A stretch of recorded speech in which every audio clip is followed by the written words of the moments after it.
Hi అండి, నమస్తే. నేను మీ దేవి. వెల్కమ్ టు నాదే క్రియేషన్స్. ఈరోజు వీడియోలో ఆపరేషన్స్ అయిన వెజిటేరియన్కి సూపర్ ఫుడ్గా ఉండే మునగాకుతో ఒక టేస్టీ వెరైటీని అయితే చూపిస్తానండి.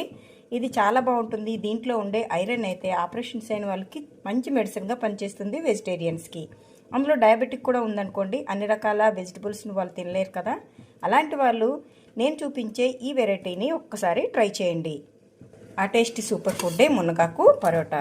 ఇదైతే చాలా బాగుంటుందండి. చాలా సింపుల్ ప్రాసెస్లో మనం తయారు చేసుకోవచ్చు. ఈ పరోటా తినడానికి మనకి కర్రీస్ కూడా అవసరం లేదు. మరి ఎంతో సింపుల్గా చాలా టేస్టీగా ఈ మునగాకుతో పరోటాను ఎలా చేయాలో ఇప్పుడు మనం చూద్దాం.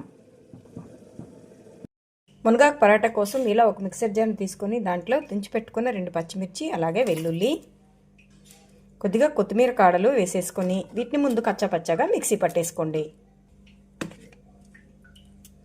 ఇలా మిక్సీ పట్టుకుని ఇప్పుడు దీన్ని పక్కన పెట్టేసుకుని స్టవ్ మీద కడాయిలో ఇలా ఆయిల్ హీట్ అయిన తర్వాత దీంట్లో కొద్దిగా జీలకర్ర, మనం దంచి పెట్టుకున్న ఈ పేస్టు వేసేసుకుని దీన్ని కొంచెం పచ్చివాసన పోయేంత వరకు ఫ్రై చేయండి. ఇవి కొంచెం పచ్చివాసన పోయేంత వరకు ఫ్రై చేసిన తర్వాత దీంట్లో కడిగి శుభ్రం చేసి పెట్టుకున్న మునగాకుని వేసేసుకుందాం.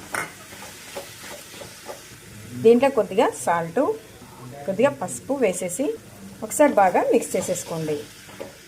ఇలా మొత్తం కలిపేసుకున్న తర్వాత దీని మీద మూత పెట్టేసి దగ్గరగా అయ్యేంత వరకు మగ్గించండి. ఇది మనకి దగ్గరగా వచ్చేసింది. దీంట్లో కొద్దిగా గరం మసాలా వేసేసుకొని బాగా మిక్స్ చేసేసుకొని స్టవ్ ఆఫ్ చేసేయండి. దీన్ని కొద్దిసేపు చల్లారనివ్వండి. ఇప్పుడు బౌల్లో కొద్దిగా ఇలా గోధుమ పిండి తీసుకొని దాంట్లోనే మనం రెడీ చేసుకున్న ఈ మునగాకు మిశ్రమాన్ని వేసేసుకుందాం.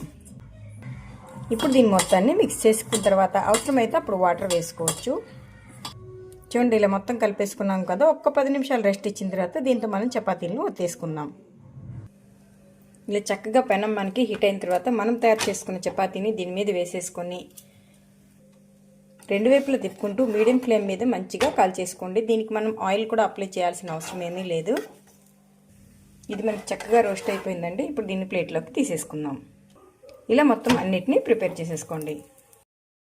అంతేనండి, ఇలా అన్నిటినీ కాల్చేసుకుంటే ఎంతో టేస్టీగా, అసలు కర్రీ ఏం అవసరం లేకుండా మనకు మునగాకుతో చపాతీ అనేది రెడీ అయిపోయింది. ఇది చాలా బాగుంటుంది. మీరు తప్పకుండా ట్రై చేయండి. మీకు ఎలా వచ్చిందో నా కామెంట్ సెక్షన్లో తెలియచేయండి. Thank you for watching.